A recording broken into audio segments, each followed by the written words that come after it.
Hello and welcome to the Female Founder Friday podcast with me, Lindsay White. I'm passionate about helping female entrepreneurs be great leaders, build high-performing teams, and create inspiring workplace cultures through innovative talent programs and practices. Because when people feel like they belong at work, they deliver their very best and businesses thrive. The Female Founder Friday podcast is all about connecting with the most incredible female entrepreneurs to talk about their journey to creating their own business, the mistakes they've made along the way, and how they view their own leadership. And I'm challenging all of my guests this season to take my leadership style quiz.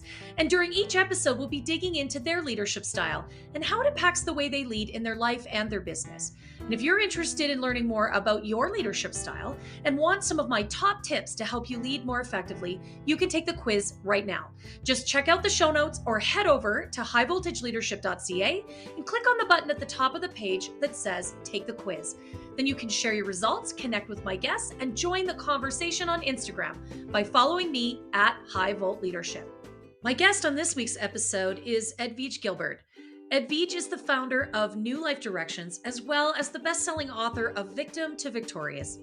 And Edwige has such a compelling story of her own journey from I can't to I can, that she can trace back to her life as a small child, moving back and forth between Europe and the US. And Edwige learned through her own deep exploration and years of hard work how we can shift that internal conversation and really get a handle on it. Now Edwige is all about supporting individuals as they age victoriously and really find the joy of living and the grace of aging. Edwige has an incredible story to tell us today and the most amazing wisdom to offer each of us. I hope you enjoy it. Welcome, everyone. I have a great guest here with me today. I have Edwige here to talk to us this afternoon about her incredible journey as a female founder. Welcome to the show. Thank you so much for joining me.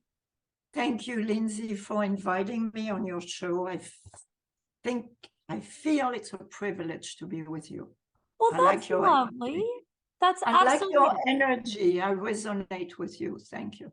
Well, I think that's lovely. I take that as the highest of compliments when someone feels like our energy really meshes. So that's wonderful. And I know that's only going to add to the conversation here today.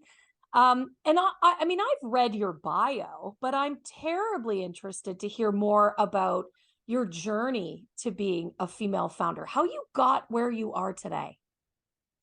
And I believe we all have a story, and the story really is determining the course of our lives. If we choose to be aware of this story, instead of being victimized by the story. Yeah. Because my story was challenging, and it actually is helpful for me now to use it for my work, which in retrospect, I didn't think it could be possible. Right. It started that my parents fell in love. My mother was French and my father was not. And he was in the American army as a Polish officer in the north of France. And I was born there. And then they decided to come to America to seek fortune. That's what people used to do in the old days. Yes. Today is a little more challenging to find that. Yeah. And when they arrived, complication occurred, and my mother felt that I would be safer in better hands with my grandmother. But my grandmother used to live in Cannes, in that beautiful, known for the film festival.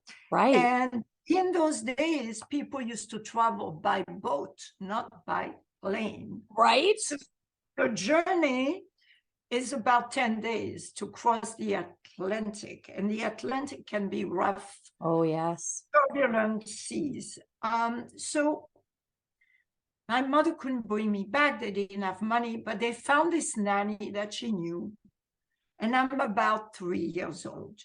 And she decided to place me in the care of this woman that I'd never seen in my life.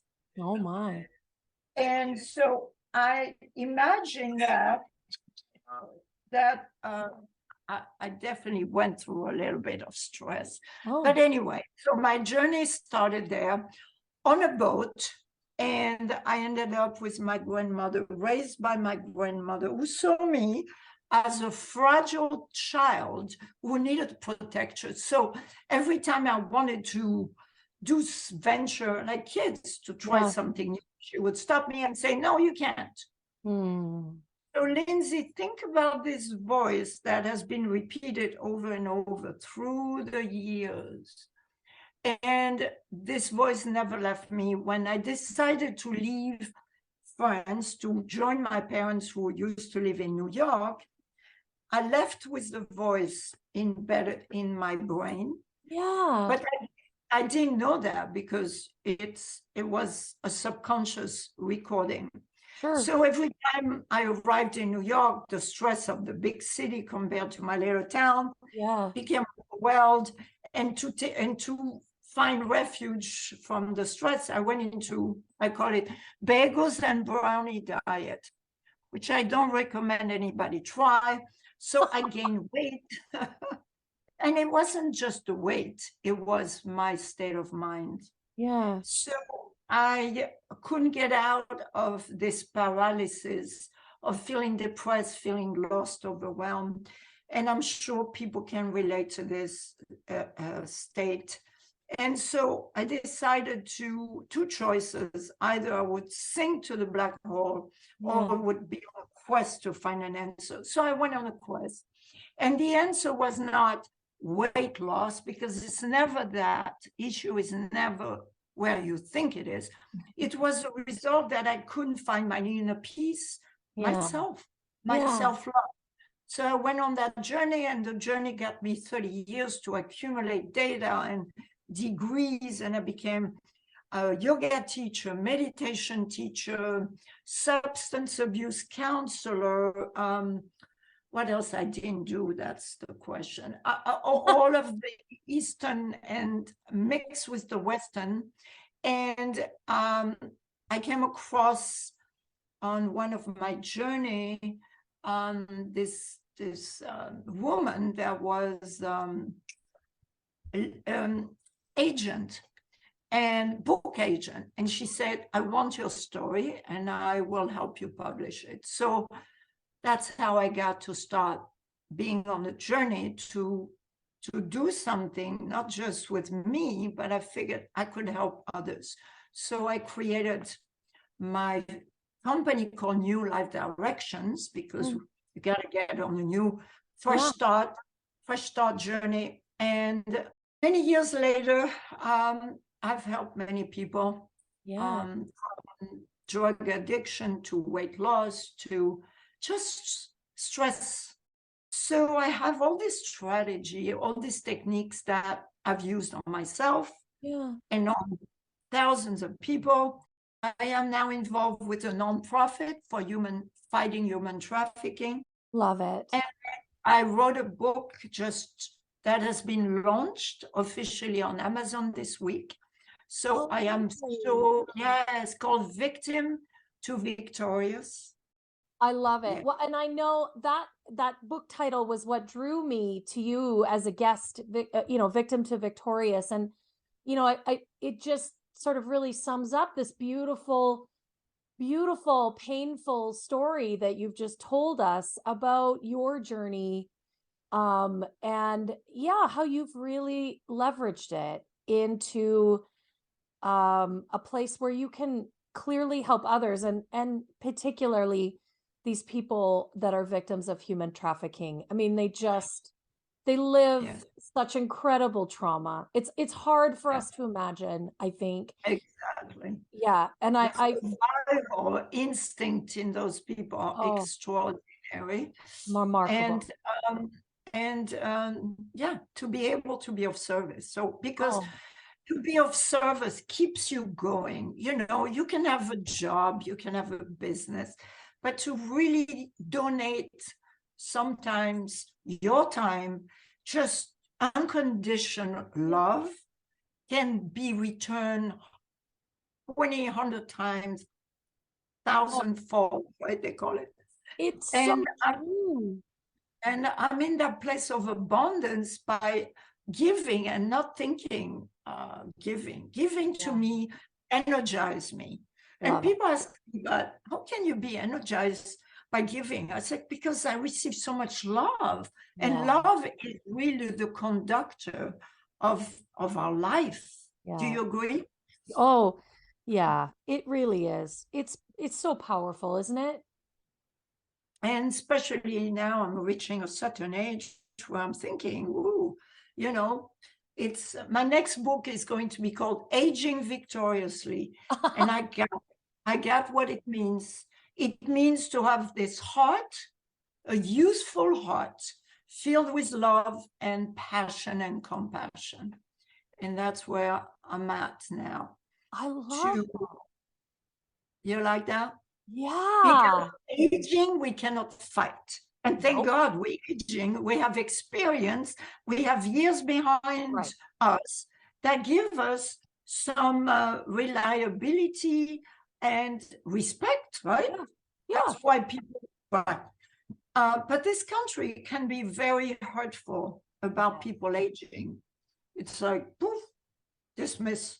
I want the young ones. I mean, West Palm Beach, Miami. Miami. No, it's true. I mean, I think especially, and I'm going to say especially as women, we get this message that in order to be valuable, we have to be youthful and we have to be thin. No wrinkles, skinny, right? All of these messages that tell us that we don't have value. I mean, you know, we've had, I can think of a very prominent evening news anchor here in Canada that this summer was unceremoniously terminated from her job because she decided to let her hair go silver. She wasn't going to color it anymore. And it was the most glorious silver color, like just beautiful. And she doesn't look youthful anymore, so she can't be the evening news anchor. I mean, those are the messages that we get as women. And it's atrocious. It's hurtful. Anyway, so I love that you're talking about aging victoriously, because I think that is exactly what we need to do. Is we just need to embrace all the wisdom, all the value that we can bring, and just pour that into others. And when we do that, we can, you know, just age with, like you said, incredible passion, motivation, be inspiring, right? And be inspired. Inspiring and inspired. Yes. And I love this expression, joy of life, which is my heart, which is my mindset, which is my self-love. Because at the end of the day, you are with you and yourself and the higher self. That's important. But to have this positive, encouraging conversation. And in my book, every day is, I don't do it as often because it's embedded now in my subconscious, but it was, remember, I come from, I can't. So I needed to go, oh, victim, I can't. Victorious, I can. You bet. And I tell people, the moment you start shifting one word, your whole life change. Love it. And my mantra is I can. I do, because you can. But if you sit home watching TV, it won't get you much. So you have to take action. Yes. And stay committed. I will. Committed to the picture, the vision of you, the way you want to be. Because if I remember how I used to be in my 20s, shy, wanting to be invisible because I couldn't do anything right? That's what I believed. And now I'm unstoppable. I mean, yesterday I was part of a fashion show and I do modeling. And those women said, I want to know your secret of your confidence. And I'm going, because I love this moment. I want to express it. I'm not thinking, oh, am I good enough? Am I young enough? Am I moving the right way? I'm just going for it. I'm embracing this. Love it. I love that. You know, energy is what it's contaminating. It's contagious, good and bad. So we need to be really feeling responsible for what we give out to people. You know, I love you that. agree with that? Yeah, I And 100% agree with that. We totally do. And I think that that's such a great message. We have to be responsible for the energy that we produce and what we give off. And we're going to talk in just a minute. Edwige is going to share with us her leadership style, because I think, you know, when we give off great energy and we show up with great passion and purpose in everything we do as a leader, like when we lead from within, then I think we can make an incredible difference. And we all have a bit of a different style in the way we do that. Edwige has already taken my leadership style quiz. So we're going to talk about her style. But if you want to know what your style is, you can go to the show notes here, or you can go to highvoltageleadership.ca. There's a button at the top of the page. You can take the leadership style quiz right now. Compare what style are you? You know, find out more about what that means for you. And I've got some leadership tips I share as well. So tell us, Edwige, what is your leadership style? And I want to thank you, Lindsay, for giving me option, because it made me reflect on what do I like? And I realized that I used to be very directive. Sure. And okay. it was a mistake I made. Yes, a big one. Since you said, I'll ask you about the mistake you made. That was a big mistake. Okay. Because I remember being in a one-to-one session with this lady, and I said, I want to transform this situation, right? She was victimized. Yeah. She was in prison with a mindset. She was negative, down, a limiting belief. And I said, so what I think you could use as a mantra is, I'm free and in charge of my life. And she said, why would I say I'm free? Yeah. And I'm thinking, you're in prison right now, and I'm not in jail. And she told me that later on, after I did everything around this, I'm free, because she didn't want to upset me. She thought I knew what I was doing, but she never confronted me because she thought she knows better. But at the end of the program, it didn't get the results that I thought she would have. Right. Because she said, I never enjoyed this word. And I thought, why didn't you tell me before?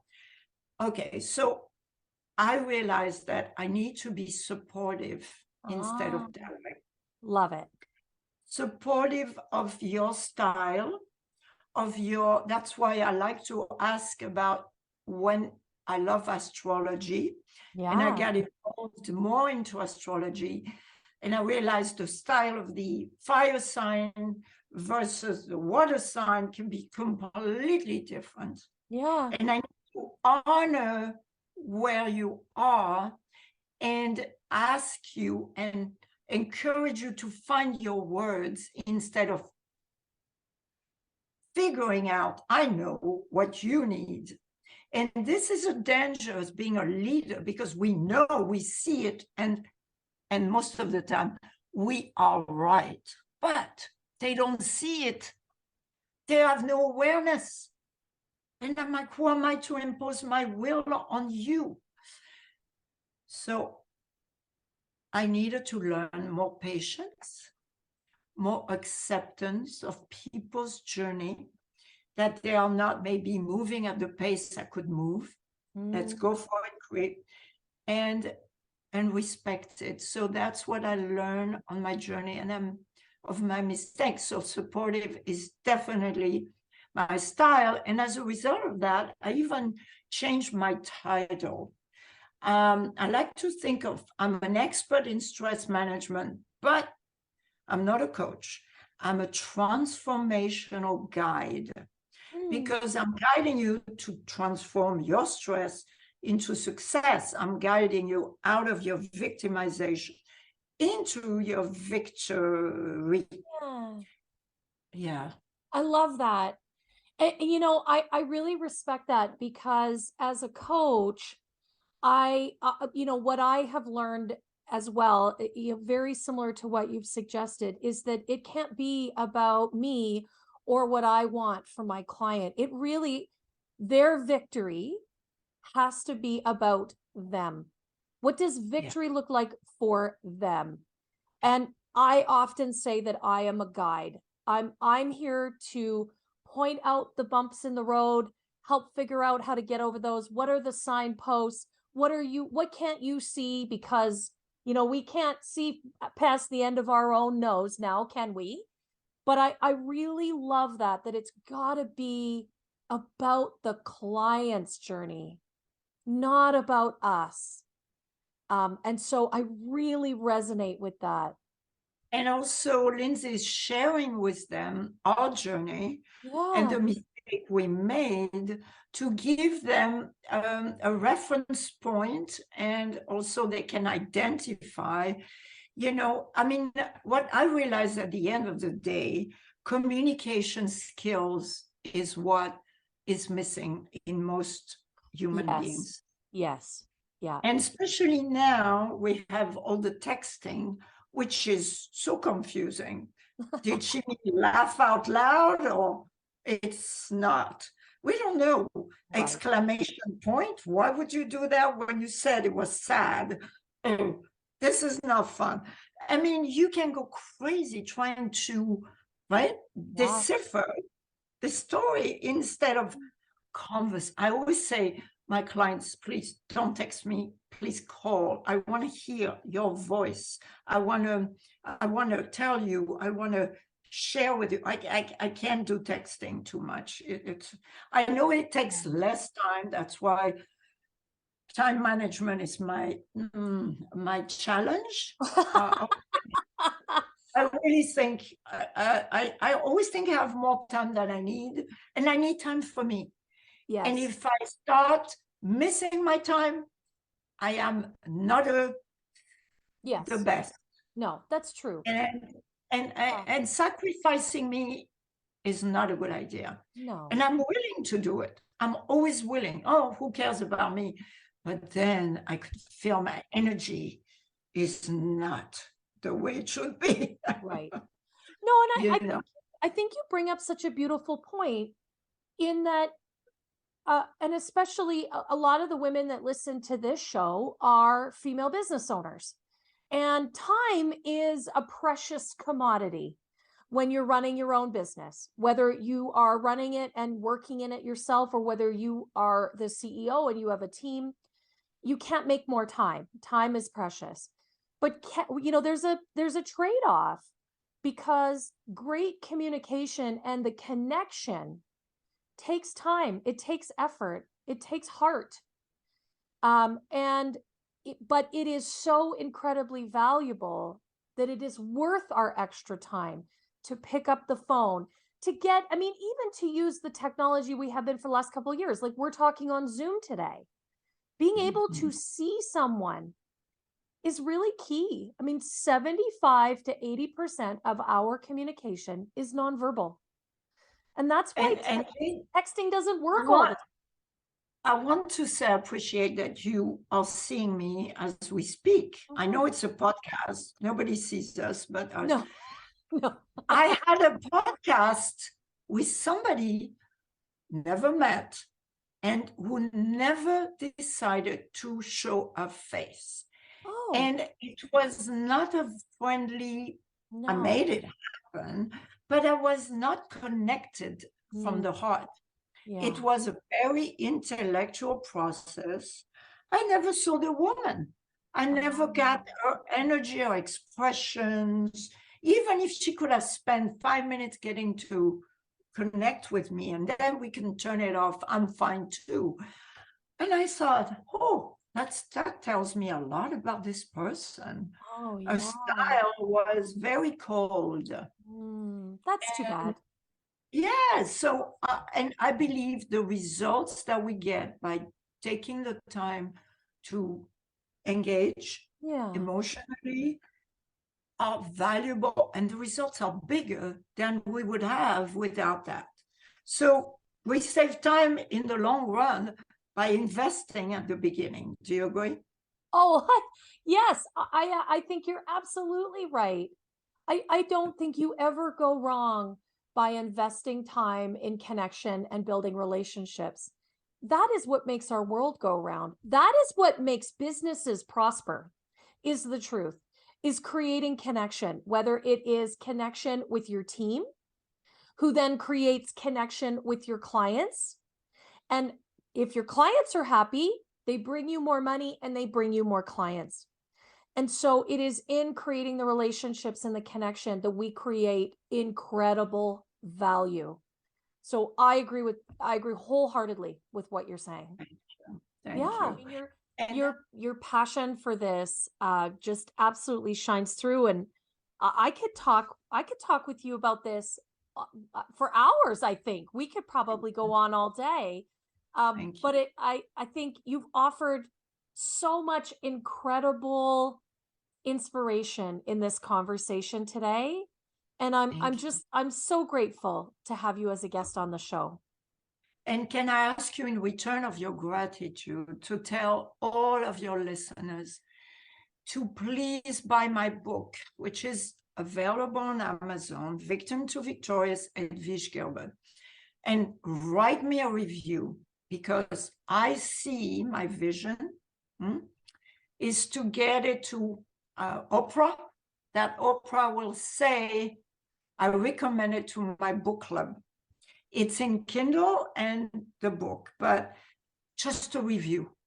And I really want that to happen, because people tell me it's a great book. I don't want that. I want the review. Right. And I want some feedback on how I can help you. And also what I'm launching actually is that once people get me a review, they put it on their social media and they tag me on it. And they are eligible for a free Zoom group session to create your vision of success, of whatever it is you want. And then I will choose maybe 2 or 3 winners to have a private session for me where I'll customize that vision. So I'm starting that. Tomorrow I'm doing a Facebook Live, and I'm excited to get it going, because I really believe in it. And I love it. I want people to believe in themselves.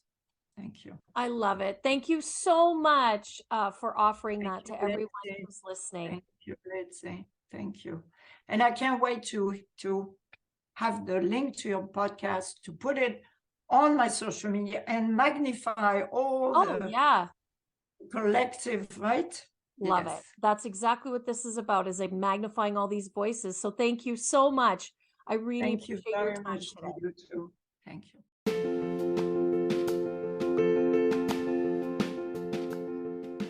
Well, thank you so much for tuning in today. I sure hope you enjoyed listening as much as I did hosting this conversation. And if you did enjoy today's episode, would you do me a favor? Would you give the episode a 5-star review and share it with all of your friends? I would really appreciate that. I've got a goal to impact 1,000 female founders, and with your help, we can really amplify this message. Thanks again for being a part of the show, and don't forget to connect with me and all of my guests on Instagram at High Volt Leadership. We'll see you next Friday.